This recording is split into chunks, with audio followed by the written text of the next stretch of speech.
Hello people, welcome back to my channel. My name is Heidi और आज मैं फिर से आप लोगों के लिए लेकर आ गई हूँ एक interesting paragraph, my aim in life. So guys, अगर आप मेरे चैनल पर न्यू हैं तो मैं आपको बता दूं कि मैं यहाँ पर short stories with moral and paragraphs लेकर आती रहती हूँ, जिससे आपकी रीडिंग स्किल्स अच्छी हो जाएं इंग्लिश में। तो चलिए वीडियो स्टार्ट करते हैं। An aim is a goal और objective to achieve in life. An aim एक लक्ष्य, एम का मतलब होता है लक्ष्य। इज़ अ गोल, गोल का मतलब होता है उद्देश्य या फिर लक्ष्य भी आप बोल सकते हैं। और ऑब्जेक्टिव, ऑब्जेक्टिव का मतलब भी उद्देश्य ही होता है।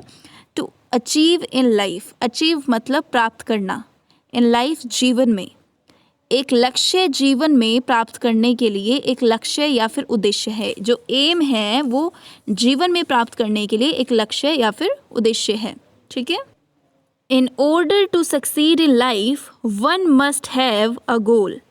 In order to succeed, सफल होने के लिए। In order to succeed का मतलब होता है सफल होने के लिए। In life, जीवन में, जीवन में सफल होने के लिए। In order to succeed in life, one must have a goal.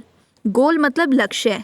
जीवन में सफल होने के लिए एक लक्ष्य होना चाहिए। One must have a goal, एक लक्ष्य होना चाहिए। My aim in life is to be a teacher. My aim in life, जीवन में मेरा लक्ष्य। My aim in life is to be a teacher. To be मतलब बनना, अ टीचर शिक्षक। My aim in life is to be a teacher. जीवन में मेरा लक्ष्य एक शिक्षक बनना है। Teaching is a noble and responsible profession. Teaching is a noble, noble का मतलब होता है महान। रिस्पॉन्सिबल, रिस्पॉन्सिबल का मतलब होता है जिम्मेदार। प्रोफेशन, प्रोफेशन का मतलब होता है पेशा। शिक्षण एक महान और जिम्मेदार पेशा है। Teaching is a noble and responsible profession. I have come to know that the ever increasing misery and distress are due to the ignorance and illiteracy of the people of our country.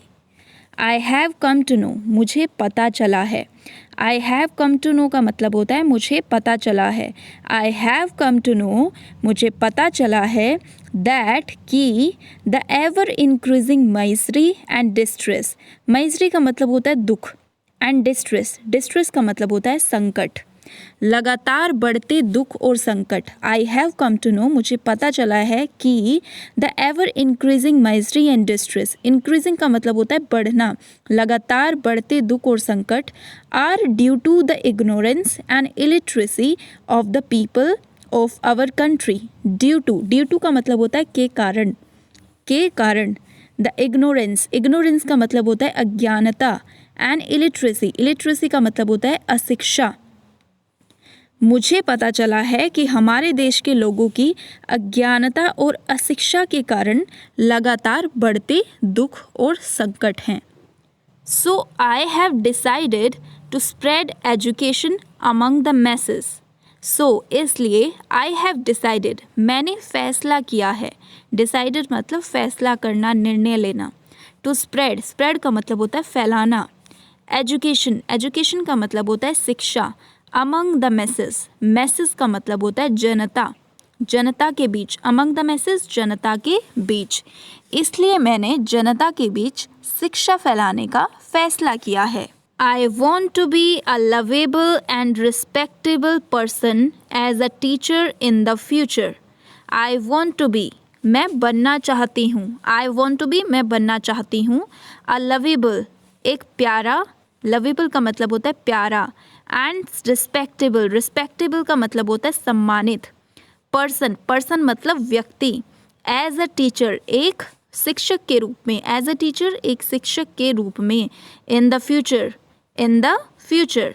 I want to be a lovable and respectable person as a teacher in the future. मैं भविष्य में एक शिक्षक के रूप में एक प्यारा और सम्मानित व्यक्ति बनना चाहती हूँ।